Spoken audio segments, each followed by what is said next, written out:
Welcome everybody to another round of World of Tanks subscriber replays. My name as always is Maxwell, and today's first video is from the user Kooky.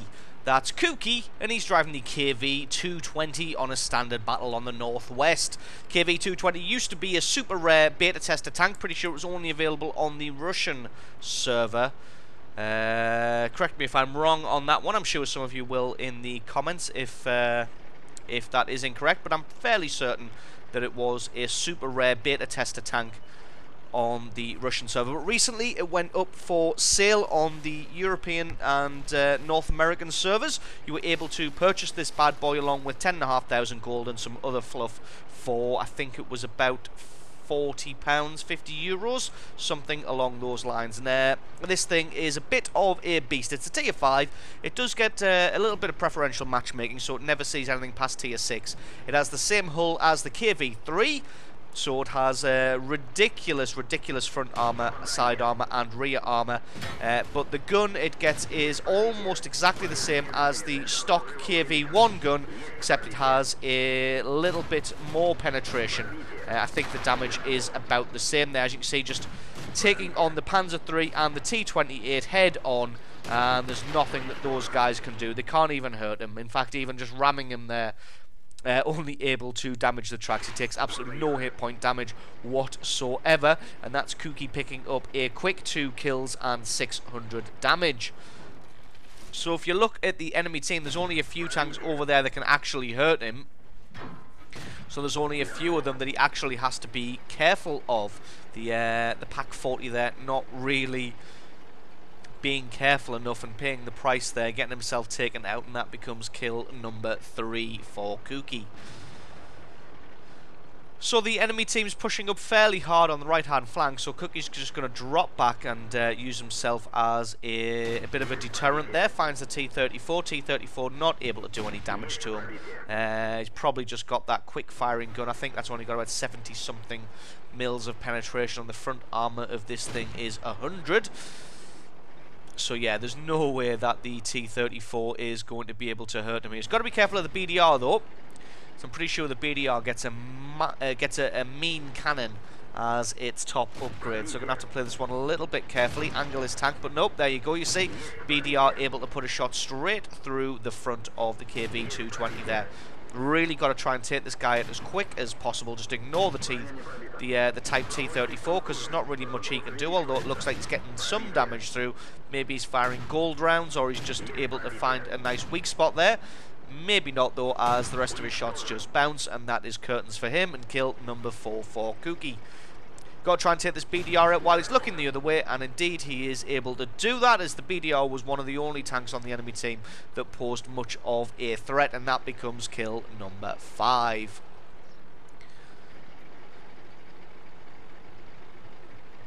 So the game going well for the Allied team at the moment. They are winning 9 kills to 5. And there's not really much that the guys who are left are going to be able to do to this KV-220. The Marder 2 might be able to do a little bit of damage to him, and the T1 Heavy, if he's got the decent gun, might be able to do something. I don't think this Churchill 1 is going to be able to hurt him, so it sucks to be him, really.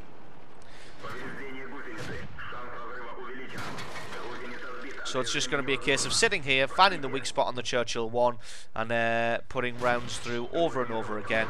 Because as you can see, the Churchill 1 not really able to do anything. In fact, he might have switched to hit. No, he hasn't switched to HE, but he is able to sneak some damage through the front there somehow. Again, probably either using gold rounds or just found a big weak spot on the front of the KV-220 even. But unfortunately, he's not able to hit it consistently. And he gets himself taken out by that Type T-34 just behind Kooky there. So that's the push from the right hand and centre flank all dealt with, although the enemy team looks like they're evening this one up a little bit. 11 kills to 10.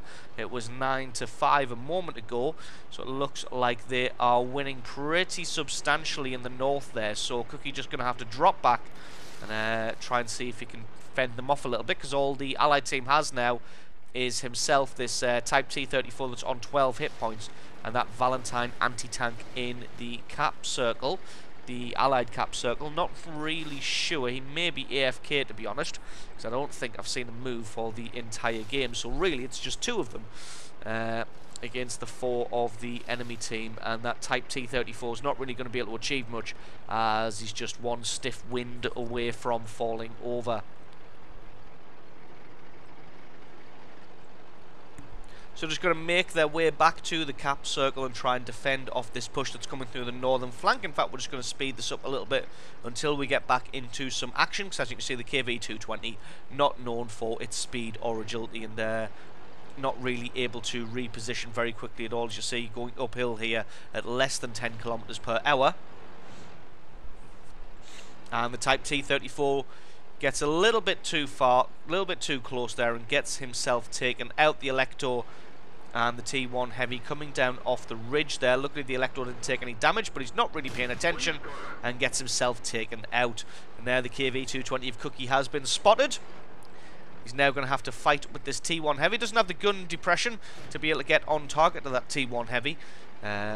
Although really, to be honest, all he's going to have to do, Cookie, is just drop back and let the T1 Heavy come to him, because he's T1 Heavy is going to be in the mindset that the game is all but won and all they need to do is push in on the cap circle. So he's probably going to make some foolhardy rush here, when all the T1 Heavy really needs to do is just wait for the Marder 2 and wait for the T-46, and all 3 of them attack at once. One come around the rear and the T1 Heavy come at him from the front, but no, he decides to push on himself. He does get a good bit of damage through the front of the KV-220, but the strong armor of the KV-220 bounces the second one.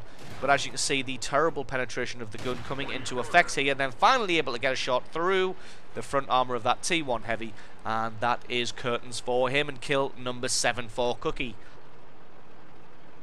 Unfortunately here, if he runs headlong into the Marder 2, and the Marder 2's got full hit points, he's got to be careful, as that could be the end of his game. Could get himself taken out pretty quickly there. So just going to head up this northern road here, see if there's anybody he can find. Spots the T-46 coming straight through the centre there. Don't think this T-46 is going to have a gun that can do any damage whatsoever to the KV-220, but Cookie not really wanting to take any chances, just drops back a little bit. You never know, the T-46 could be firing HE rounds and could just do 10 damage after 10 damage after 10 damage to him, and that wouldn't be good for him. But no, it looks like he's just firing regular AP rounds. One more shot should get him taken out, and that is it for him. As you saw there, took a shot in the front there, probably from that Marder 2 hiding in the lumber mill somewhere, so it was a good idea to keep part of himself hidden behind the rock there. Didn't want to put himself out too much and present side armor to any position where the Marder 2 could have been hiding. So now just going to head down the hill here towards the lumber mill, try and find this Marder 2, take him by surprise. And there he is on the right hand side. He's looking in the wrong direction. That's one good hit through the side armor of this Marder 2. We've got to be careful, because it's probably one hit from either one of them will get him eliminated. Marder 2 not realizing that there's a window in the house. Oh, that was so unlucky on the part of the Marder 2. Had his shot, took out the track of the KV-220, and Cookie's able to put another sure shot straight through the front of his tank and then eliminate him, picking himself up a monster 9 kills, 2,500 damage, and carrying his team to victory with the monster KV-220. So absolutely awesome replay from you. Thank you very much for sending that one in. Stick around, because as always, the score screens and another game are coming right up.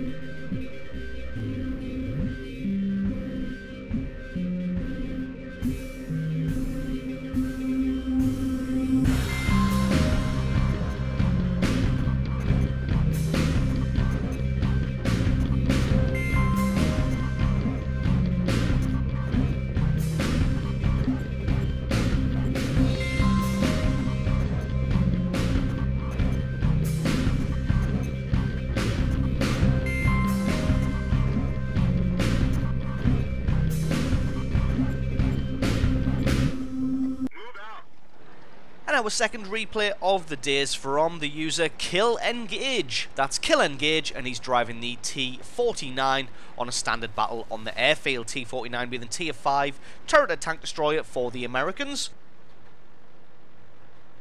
Excuse me, this thing being the precursor to the amazing Hellcat, but definitely not overshadowed too much by the Hellcat, as this thing can be a little bit of a pocket terrier.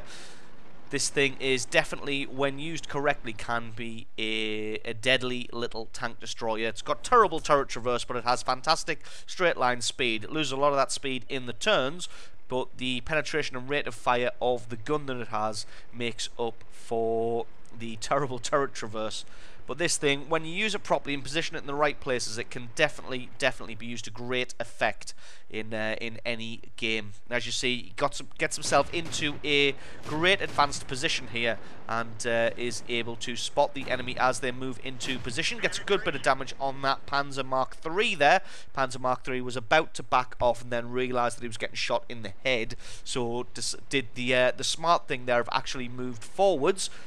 A lot of times you see players and tankers who get hit, and what they do is immediately back up, even if that puts them more into the open to get hit, not really being situationally aware. That Panzer III there, though, was situationally aware. Realised that driving forward would be the thing that would save his life there. So it looks like the Allied team's getting a little bit rushed here, as they are flanking around the side of the hill in the amphitheatre. Kill engage possibly about to get surrounded here. The initial push doing a great job here, the enemy team winning in the kills at the moment, but luckily for the Allied team, they have kill engage here on the hill to be able to even the score a little bit. Did get his track taken out by that Sexton 2 earlier on, but just able to use a repair kit there. A little bit unfortunate. Should have killed that M4, but got a little bit of a low roll. That looks like the flanking push has now been taken care of, and it's just a case of heading back up onto the hill and take out the stragglers up here. Gets a good hit on that KV Mark 1. Try to get a second one there, but just hit the dirt instead. Not really wanting to take any hits from this KV-1. The armour of the T-49, pretty much the same as the armour of the Hellcat. Absolutely pathetic. So just going to abandon the hill there, because don't really want to tangle one-on-one, face-to-face with a KV-1. This thing you should definitely use as a flanker. Finds the Hetzer there.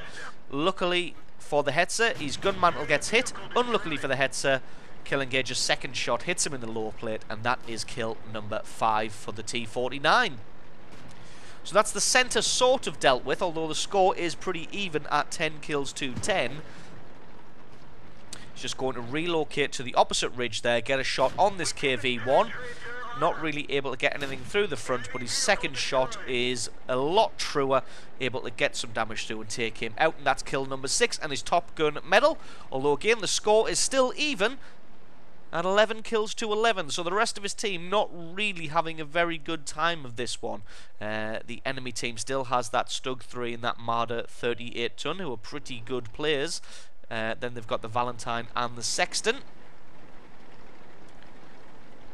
So really, they've just got to take out that Valentine that they can see in the centre there, and then once he's eliminated, Kill Engage can probably just flank around and try and go for the artillery. Thought he might have had a shot on the Valentine there. Sorry, the Marder. Been calling it the Valentine for some reason. Probably because there is a Valentine on the map. I just wasn't paying attention to which tank destroyer that one was. So relocating himself to this more southern area. I'm going to try and spot some of the tank destroyers making a move towards the base. Going to be able to spot anybody out here unless they move along that airstrip right in the very north. As you can see, they don't. The 38 ton hoves into view. 38 ton misses his first shot and then reverses out of harm's way. Kill Engage not really going to be able to sit still too long, because the enemy team does still have that Sexton. As you see, just waiting for that Marder to make a mistake. There it was. Unfortunately, wasn't able to land his shot. But the reload of the cannon on the T-49 is fast enough to be able to make up for the fact that he didn't hit there. Sexton still bombarding the area, trying to get a shot in on him. Killingage just going to relocate now, because for all he knows, that Marder 38 could just be holding his attention over there while the Stug 3 or the Valentine anti-tank sneak up on him from behind. So he's going to head all the way to this southern flank here, try and get around behind and maybe try and take out the artillery, try and hunt the artillery down, and see if he can take him out. Not going up the hill towards the amphitheatre there, just electing to go along the beach here, along this very southern tip. Just going to try and find the enemy Sexton 2, who, let's face it, probably hasn't moved for the majority of the game, so it's probably just somewhere around about H or G1. If he has moved, then he's probably going to be in K1.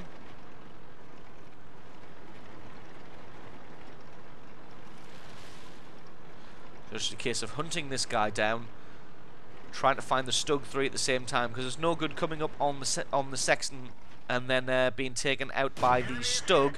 The Valentine AT looks like he's actually AFK, but unfortunately he did proxy spot the T49. There is the Sexton there. Again, hasn't moved for the whole game. Got to be careful here, because he doesn't have the turret traverse or the gun depression to be able to get his gun on target. So he's going to have to play a little bit of peekaboo with the Sexton.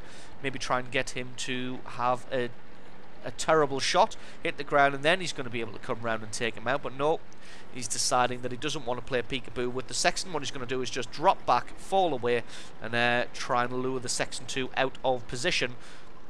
Maybe going to move up to a little bit of higher ground where he can get a shot onto the artillery.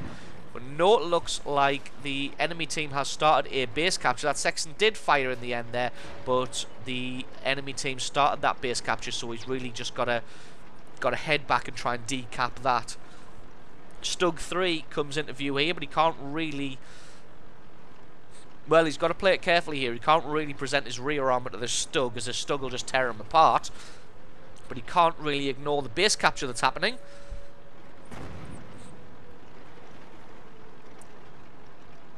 But he's still got more than a minute to be able to get in to the base. He knows that this Marder 38 is only one shot from death. Unfortunately for the Marder 38, for some reason he decided to have himself out in the open rather than nestled, buried deep within those sand buildings. Decided to have himself out in the open, and that proved to be his biggest mistake, as he gets himself taken out and becomes kill number 8 for Kill Engage. And that just leaves this Stug 3, which we saw earlier on, so we know he's only one shot from death. So really, you've just got to play smart here. If he reads his opponent, Stug may have decided to follow the same route as the T49, or he could have tried to take a route which would put him around the side of the T49, which means that Kill Engage got to take the same route himself, or, if anything, the Stug could have fallen back to the base to try and defend the artillery. To be honest, he's probably just heading all the way along that southern flank there, and if he doesn't find him, probably just going to start a base capture himself. So just going to speed this one up a little bit until we get back into the action. Kill Engage hunting for the artillery, who, let's be fair, should have moved from his camping position, but there we go. Good old scumbag artillery. Knows he was spotted, knows that Kill Engage knows where he is, but he's just stubbornly refused to move and gets himself killed. If he'd changed position, it would have forced Kill Engage to actually go looking for him, but nope, just decided to stubbornly sit in his bush and get himself killed. And that just leaves this Stug 3, who is one shot from death. So really, this game is pretty much in the bag. Even if the Stug 3 gets the drop on the T49 of Kill Engage here, even with that terrible turret traverse speed, he'll be able to get his gun on target, and he should be able to take out the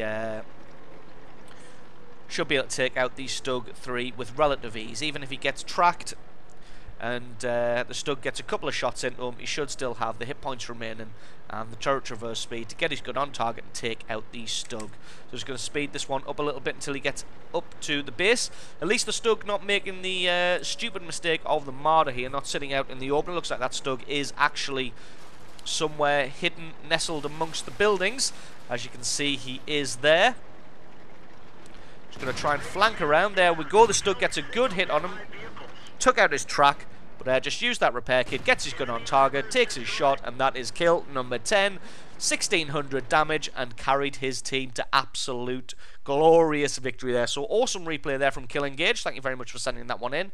Thank you to you guys for watching. Don't forget if you've got yourself an awesome replay, please send that into replay@screenreality.com. It's replay@screenreality.com. I'll do my best to turn as many of those awesome replays into videos as possible. The link for that, again, is in the description if you didn't catch it. I've been Maxwell, this has been World of Tanks, and I will catch you guys next time.